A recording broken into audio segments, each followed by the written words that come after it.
Legend of Total War here, and today we're doing a rating your Doomstack video. So the Tomb Kings just got an update, and one of their units has got a potentially special bonus that allows them to have a ridiculous amount of ward save. The Hyro Titan is able to get up to 408% ward save. So the way you do that is by building just the building that recruits them.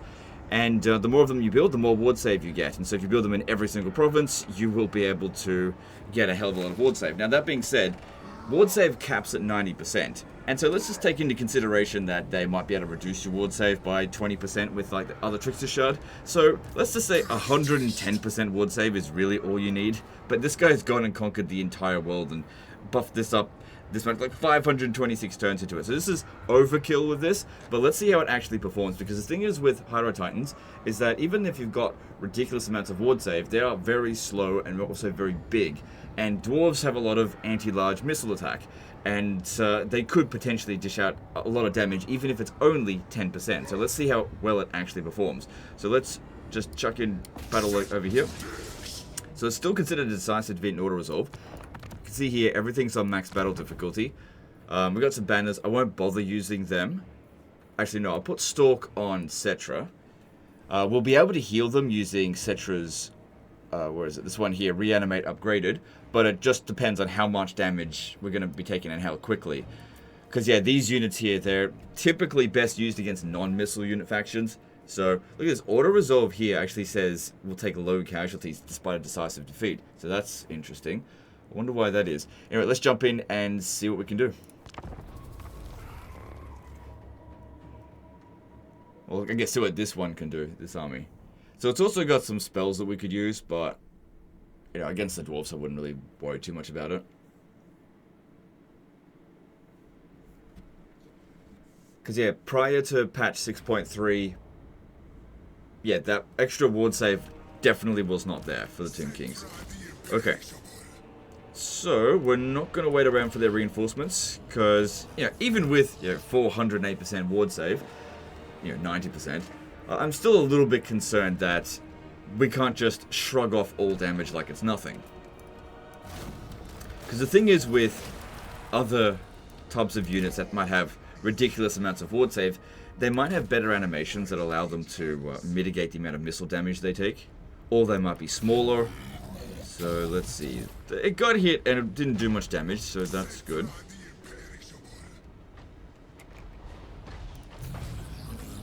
But yeah, I definitely don't think we can just tank all of their ammunition. And the thing is, if you want to be focusing on healing, you've got to get them into a blob. Another thing that we could do is just rely on Cetra's Lore passive. Restless Dead. That'll give us 1% healing for the entire army. Pain in the ass though. But it only costs 1 Winds of Magic for us to do it, so why not? And Cetra's got regen by default. There. Probably due to his equipment. We're not sending Cetra into fight, he's just here to support them. So yeah, with these here, just try to ignore the Slayers to some degree and run into the missile units.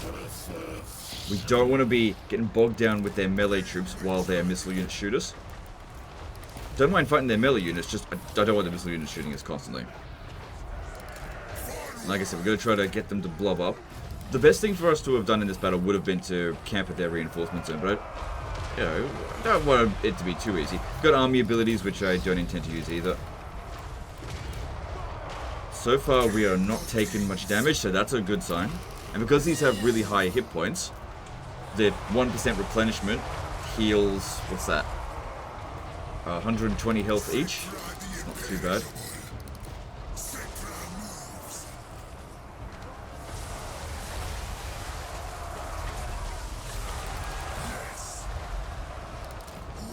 Okay, like I said, I'm not sending Cetra into support specifically, like to fight, but just to provide the healing.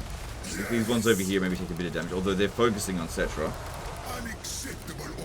This will give him unspottable, but gotta get in close to use that ability. So far, this has performed really friggin' well. So you definitely don't have to conquer the entire map in order to get this at its max potential. You'd have to quarter about. You have to conquer about 1/4 of the map, I suppose. So you need 45 province capitals, and the technology, of course, that gives it the extra 1%. Otherwise, you need 90 capitals. But you know, playing Tomb Kings, by the time you get 45 capitals and build this building up, you probably would have finished your tech tree. Or at least on this particular attack. Alright, let's try to get them all together. There's another heal's coming in soon. But yeah, there's not much damage. Yeah, just keep doing this. Just heals them just a tiny little bit.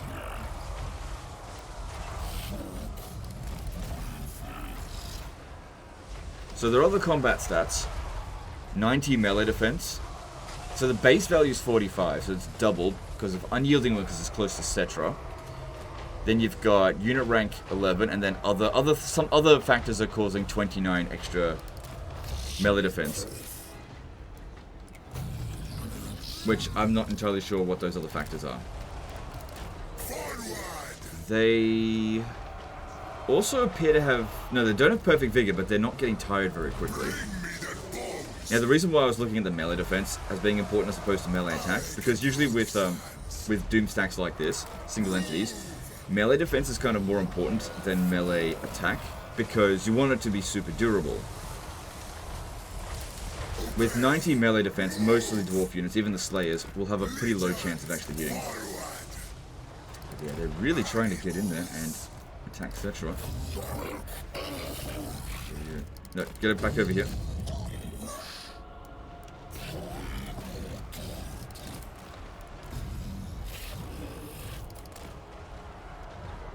So not too concerned about Ironbreaker ammunition. That one has dropped its artillery, so no big deal. Okay, we've also got Spirit Leeches, which I think that, yeah, that does cause a miscast. But that's 90% spell resistance, so it wouldn't have done much damage anyway. So this is definitely a good test for the army, because the dwarfs are typically quite good against Pyro Titans, or Pyro Titan spam.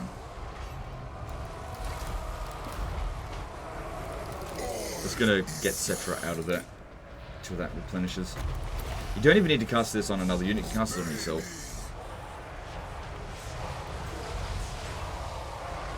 It's good, yeah, I want to make sure he's done no damage in this battle. Because he doesn't specifically boost them, I don't think anyone does.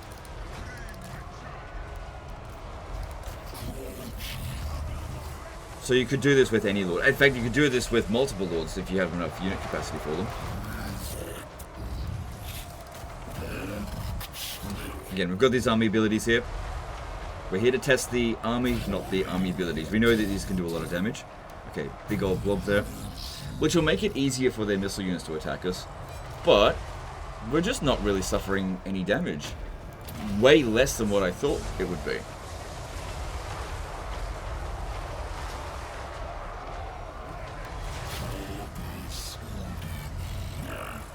The leadership's good.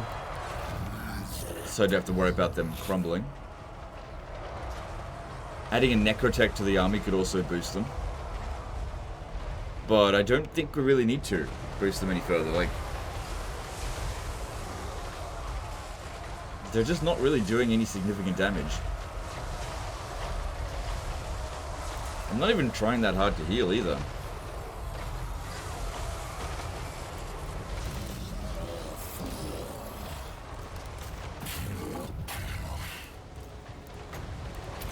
I wouldn't even bother using Shem's Burning Gaze. You'd dish out more damage in melee than using this.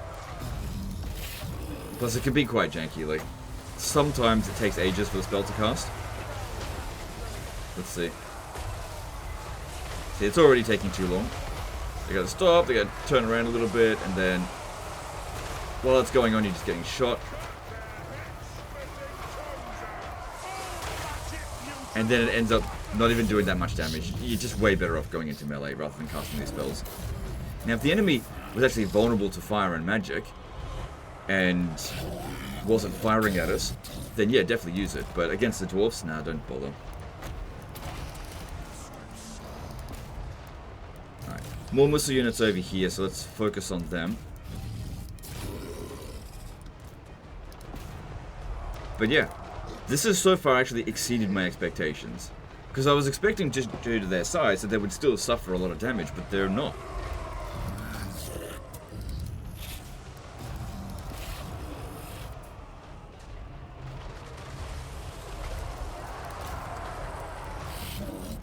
So yeah, try to get them all together, but keep Cetra out of the fight. So that everybody gets a little bit of healing from this.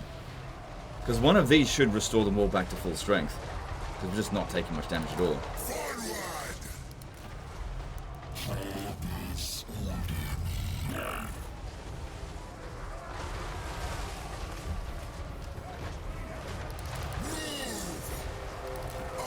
Okay, get him into the middle of there, and let's get a nice big heal on for everyone.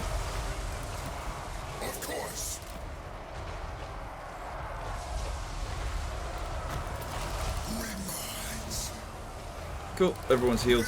Get him out of there. So this one here, that has actually done a lot of damage. I mean, it's used up half of its ammunition, and you would expect this one to do a lot of damage. It just, I guess it's been spread out a bunch against multiple units. And that's why it just doesn't seem like that big of a deal.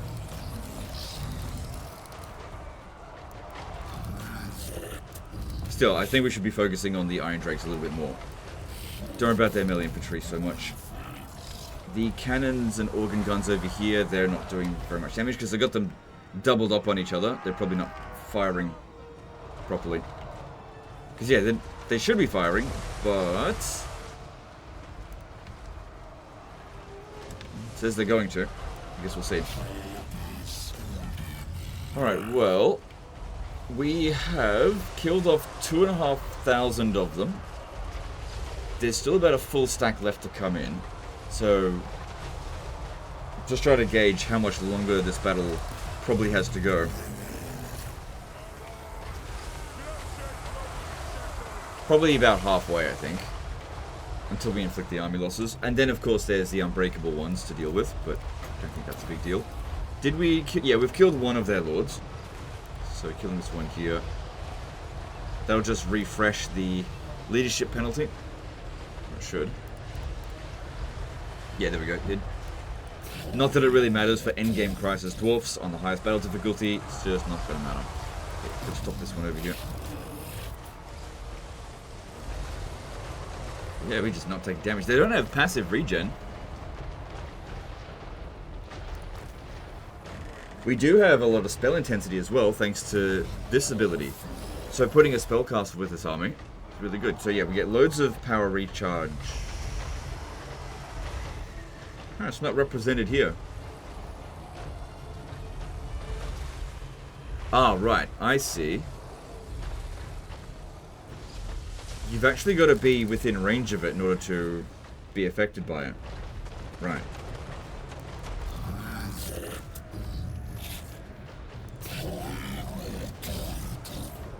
So how does Cetra still have 200% intensity being that distance away from them?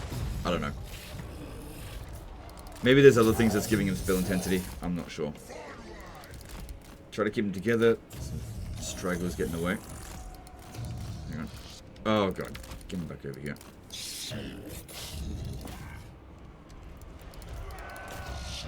Alright, let's get Cetra back in there.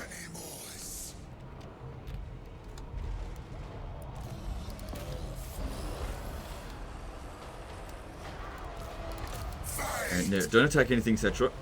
You so far haven't done any damage. I want to keep it that way. Obviously, it would be a lot easier if I did use him. But I'm just trying to get him to heal them. Because yeah, no matter which lord you pick, they've got access to this ability. So we just want to make it as though it doesn't matter who's got it. Who's got the army. And not rely on... Yeah, people sometimes send in like a doom stack that relies way too heavily on the actual lord that's commanding it. I did actually do some damage to like routing units, I think. And then it's not really a good doom stack then. It's just that they've got a good legendary lord. And Cetra's definitely a good legendary lord, so that's why I'm trying not to rely on him. Or sometimes the doom stack isn't really even that good in the first place, and we have no choice because the battle that they set up is particularly difficult, so you have to use the lord, or else you just end up losing. Because we do try to win, but we also want to test it. So the level of how much I'm going to try largely depends on how well I think the army's going to do. Obviously I don't need to try hard with this one, but we still should be using the heals. Doesn't make sense not to do it.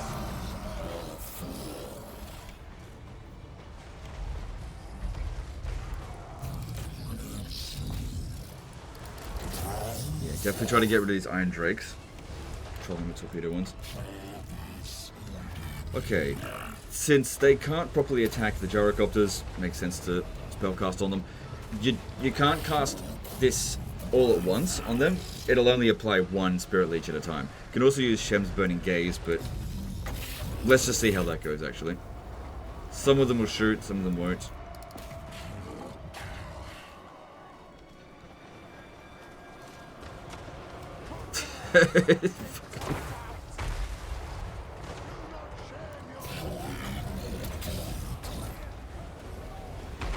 It's doing some damage, but they're fucking around too much. Just don't worry about it. I don't think that gyrocopter's doing much damage anyway.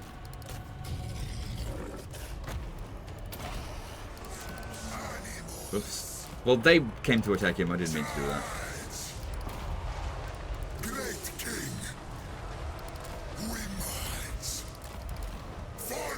That's it. Keep them nice and healthy. That's what we want to see. Be pretty silly to cast this spell. Extra physical resistance when they're already at 400%. So that cannon's actually still active.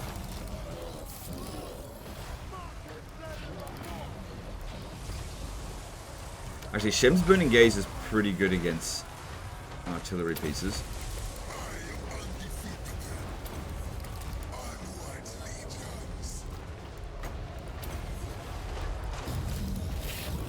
But yeah, this is essentially nigh unkillable.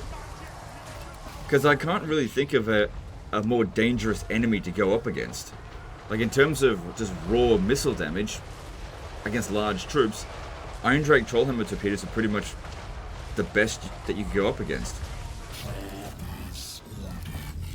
And they're not going to suffer that much in melee, just due to high combat stats and of course really high ward save. Missile units typically have the highest DPS in the game. Maybe you'd have to go up against some kind of, like Scarbrand, maybe. Maybe Scarbrand would kill one or two of them. That's a big maybe.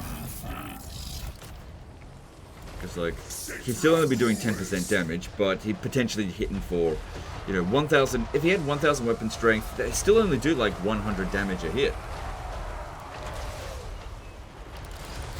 Not affected by Mortis engines, particularly. No. I mean, you couldn't debuff them enough to do any serious damage. I think we're looking at a 10 out of 10 here, guys. No, I don't want you in melee. Oh, damn it, Tetra. I think we got the point that, yeah, this is pretty much nigh unkillable. Want to use him for healing only.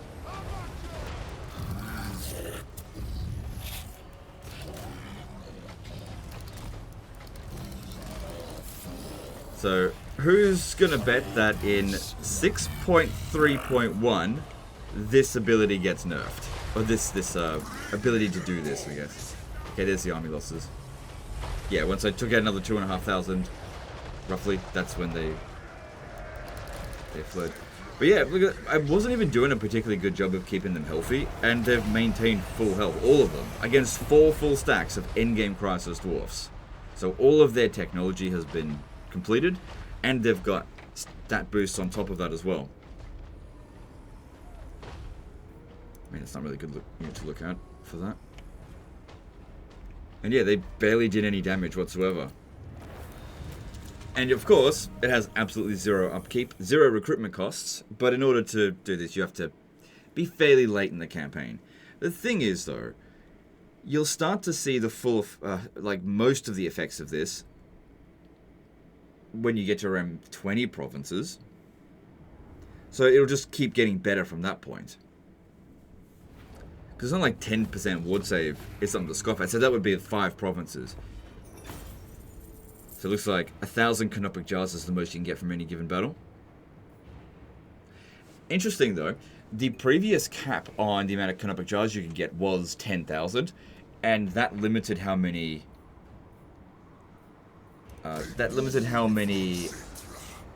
Potential armies that you could get in the mortuary cult. But now that you can get more than that, curious to see how many dynasties he's actually. Oh my goodness. Pretty expensive. How many dynasties he's unlocked? 36. That is more than what you were capable of doing, regardless of what faction you had prior to 6.3. Curious to wonder what the limit would be now.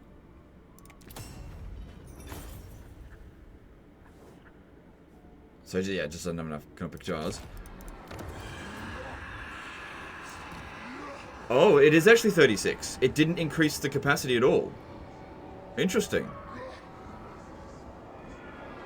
Very interesting. Well, that's like the Beastman, because with the Beastman you can get it to 30, and then you can keep pressing the button, and then just won't do anything. I'm curious with this one here.